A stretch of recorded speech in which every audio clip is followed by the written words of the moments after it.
Claro, los únicos libres en la prisión, porque sabían, este es anti-gobierno y está en la cárcel, pero quizás el que lo cuidaba y el que lo maltrataba era también, pero no podía, o sea, ellos se consideraban. Entonces en la historia de Cuba hemos tenido varios ejemplos, en mi opinión, gloriosos, que fueron José Martí, nuestro apóstol, que mucho tiempo se dijo que lo habían matado los españoles. No, él se montó en un caballo sin saber montar caballo, fue a Cuba en el año 98. 95. En el año 95 fue a Cuba, él unió a los cubanos que había dos grandes bandos de la primera guerra de independencia, 10 años, y los unió. Entonces se encaramó en un caballo que no sabía conducir, cogió un revólver en la mano que no sabía y se dirigió hacia las fuerzas españolas, lo mataron. Eso fue suicidio, encaminado a darle. Pero Raquel, en la escuela leímos que los malos españoles mataron al bueno de... Sí, es verdad. No, él se suicidó, historiador. Se cayó, lo tumbaron, parece, y esto lo contó Guillermo Cabrera Infante hace muchísimos años, antes de morir, claro. Y entonces se quedó tirado boca arriba, pero herido. Y entonces vino de la tropa española un guerrillero cubano, Claro. y dijo esta frase: hombre, don Martí, usted por aquí. Y le hizo ¡pum! Entonces yo he querido ver, creo que he visto en la historia de Cuba, gentes como como nuestro héroe. Está Martí, está uno que se llamaba Chivas, que fue un político muy popular, que se suicidó ante un micrófono porque se dio cuenta que no podía ir a más. Y yo creo, sin ser religioso, que es el caso de Jesucristo, como lo menciona, y por eso he citado las palabras ¿de qué es Eli? De la pasión. De la pasión, de Juan Sebastián Vázquez. Entonces, eso, sí, cuando mataron a Julio Antonio Yebra, me sentí algo como escribe Alan Dulles en sus memorias. Alan Dulles, hermano del ministro de Asuntos Exteriores, o de Relaciones Exteriores de Estados Unidos, cuando él fue el gran espía. Ese es el precursor de la CIA, el hombre que organizó lo que no existía en los Estados Unidos cuando la Segunda Guerra Mundial, que era un servicio de espionaje, no había. Este hombre lo organizó. Y cuando él estaba en Zúrich había un jovencito que venía a verlo todo el tiempo, que quería verlo, llegaba hasta las puertas. Yo tengo que hablar con Alan Dulles, de todas maneras. Y le pasaban el recado y le decía: yo no quiero ver a este hombre. Y 20 veces trató de verlo, y ese fue Vladimir Ilich Lenin. Y Alan Dulles dice: estoy arrepentido de no haber hablado con este hombre, me hubiera gustado hablar con él. Y a mí me pasó algo, diría yo, parecido. Yo debía haber visto a Yebra, pero no lo hice, ¿no? Salto de una cosa a la otra, como siempre, y como mi mujer yo he hablado. Hay un español que vio 2 veces a Lenin, y que yo entrevisté y que lo tengo en un libro, que fue un Arturo Souchi. Y era muy joven y vio 2 veces a Lenin y me contó en extenso cómo se comportó. Volvamos a esto quizás. No tengo mucho más que decir. Me gustaría cualquier comentario que me interrumpan algo. Yo he sido muy fiel, y lo que se refiere básicamente al héroe nuestro es verídico, es verdad. Hombre, yo lo he metido después en un toque, en un bembé cubano, que él no fue, porque él fue ejemplar, ¿no? Y en otro tipo de cosas. El Helmut también, el alemán que tú mencionaste, existió, y parece que se nos va a dar el gancho para que el libro se publique en Alemania, ¿no? Porque cada uno mira a lo suyo, esa cosa vieja, Pepe, ese cuento que dicen de los periodistas, a quien le den una foto donde él está, ¿a quién se mira primero? Claro, y después a la mujer y a los hijos y lo que sea. Entonces los alemanes, hay 23 páginas creo que es de Alemania, yo por eso confío que eso me va a permitir que el libro se publique en Alemania, con tu permiso. Porque, no, pero ¿cómo? Claro, tú tienes todos los derechos de autor, yo no soy nada, ni nadie ahí. Muy positivo. Tenías una especie de obligación personal. Sí. Yo creo que los otros cubanos que estén aquí pueden compartir este sentimiento. Yo tengo un cierto complejo de culpa. Yo me avergüenzo un poquitito, hasta en los éxitos que pudiera haber alcanzado. Y digo, señor historiador, ¿está de acuerdo conmigo? Y digo, yo debía haberme quedado en Cuba. Y quizás me debieron haber matado, haber metido 20 años en la cárcel, ¿no? Pero, y entonces yo creo que eso es algo que los exiliados cubanos cargamos, ¿no? El historiador se excusa y dice que pide perdón por haber apoyado durante los primeros años al régimen de Castro, creyendo que era la maravilla, hasta que blink, en Praga empecé a darme cuenta de cómo funcionaba. Y al final me hicieron darme cuenta. Sí, claro. Y entonces el problema fue cómo largarme de allí y logré marcharme saltando de un barco, igual que mi amigo Humbertico López, que saltó por... en Hamburgo teníamos... En el canal de Kiel, por Kiel saltó. Pero en Hamburgo teníamos también algo medio preparado. Yo quería saltar por Kiel, pero iba en un barco de la sogenannte DDR,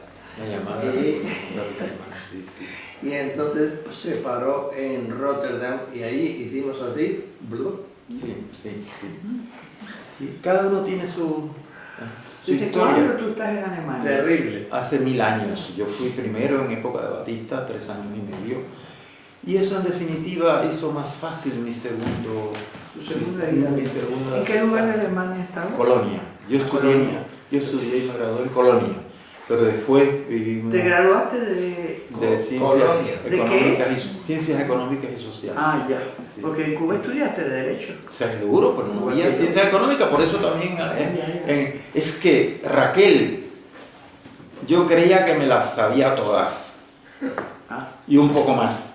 El día que yo sepa sobre ciencias económicas más que cualquier cubano, y el día que yo esté especializado en el desarrollo de un país subdesarrollado y vuelvo a Cuba y soy el rey.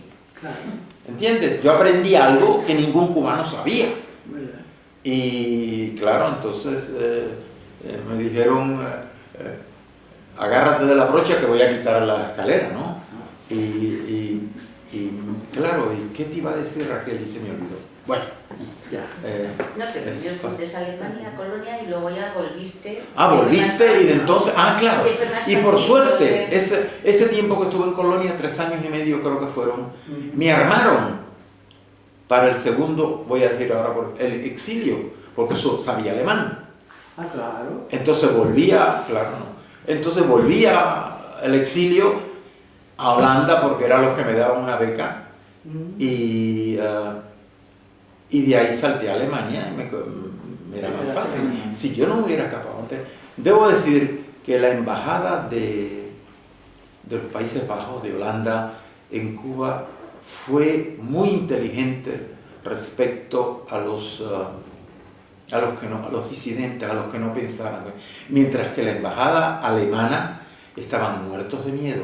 Era una época, quizás esto sea algo interesante, lo que sea. Era una época en que los diplomáticos alemanes eran todos unos estúpidos, porque cuando la gente salía de las universidades, lo último que pensaba era meterse en el servicio exterior alemán, porque me mandan para otro país, me mandan por otro lado a pasar. Era la época del boom económico bestial alemán, entonces se metían en las empresas.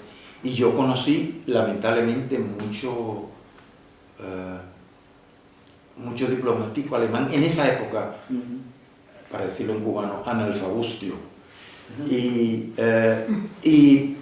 cuando yo me dirigía a los alemanes para decir esto es más que una dictadura, es un totalitarismo, esto era porque la embajada de Alemania estaba en la calle 27 del Vedado y encima estaba la agencia de noticias china Xinhua. Y descubrieron que los condenados chinos, estoy hablando del año 61, tenían unos micrófonos que eran unas fibras y lo metían por el techo y de pronto los alemanes empezaron a ver unos puntitos y cuando los cogieron no sabían que eran micrófonos porque lo que ellos recibían eran sonidos o lo que sea, pero que después los podían. Y eso les hizo a los alemanes caer en un estado, sigo hablando cubano, patético, y con un miedo terrible, y los holandeses no. Y a la embajada de los holandeses, si uno les decía, 10 personas nos queremos reunir en algún lugar, pero no tenemos dónde en Cuba, porque existía ya el Comité de Defensa de la Revolución, de que había que justificar, hasta por escrito, la estancia en cualquier lugar. Si tú me invitas a tu casa, como te estoy ya agradecidísimo, yo tengo que decirle a alguien por qué voy a tu casa y qué voy a hablar y a santo de qué. Entonces hay que justificar además, si me como 2 huevos, ¿de dónde salen esos 2 huevos? De la libreta de razonamiento y la pantalla. Y los holandeses fueron muy generosos con los cubanos y permitían todo eso, y la segunda vez yo pude salir de Cuba también amparado en una beca holandesa.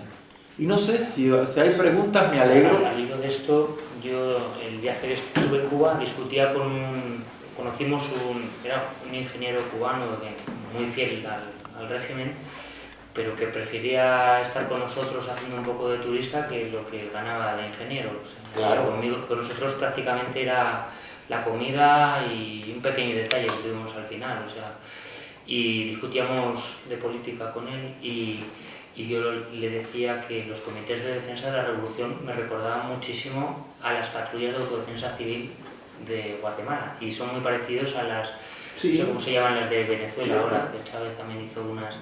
Entonces hay una prueba más de cómo se parecen los totalitarismos y cómo son totalitarismos y no autoritarismos, como bien dice Rubén, porque eso pendiente. Yo además de formación soy antropólogo y entonces he estudiado bastante las cuestiones de violencia política y de cómo cuando entras en los vecinos, esto además se ha criticado mucho, por ejemplo, pues el 11S en Estados Unidos, ¿no?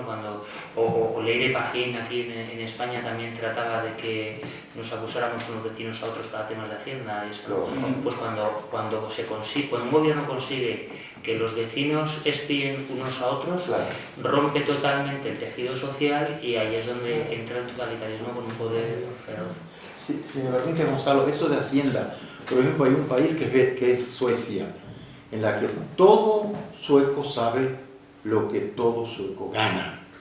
Es increíble, ellos tienen un libro anual que es la lista de los contribuyentes a la hacienda pública.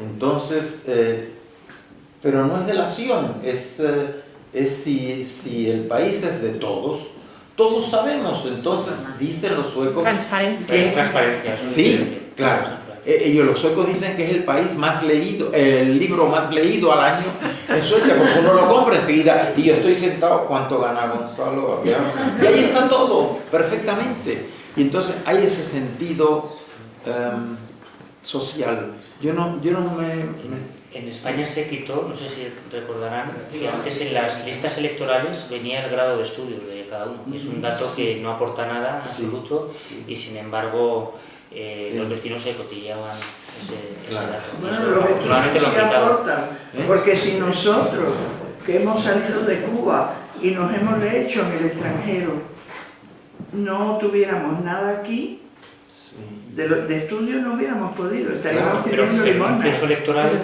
conocer el nivel de estudios de los votantes no aporta nada. No, eso no. Pero por ejemplo, en el pueblo que vivimos nosotros, yo he escrito ya sobre el pueblo y cuanto hay, yo quiero saber la pirámide, yo que sé, demográfica, las edades de la gente y los estudios.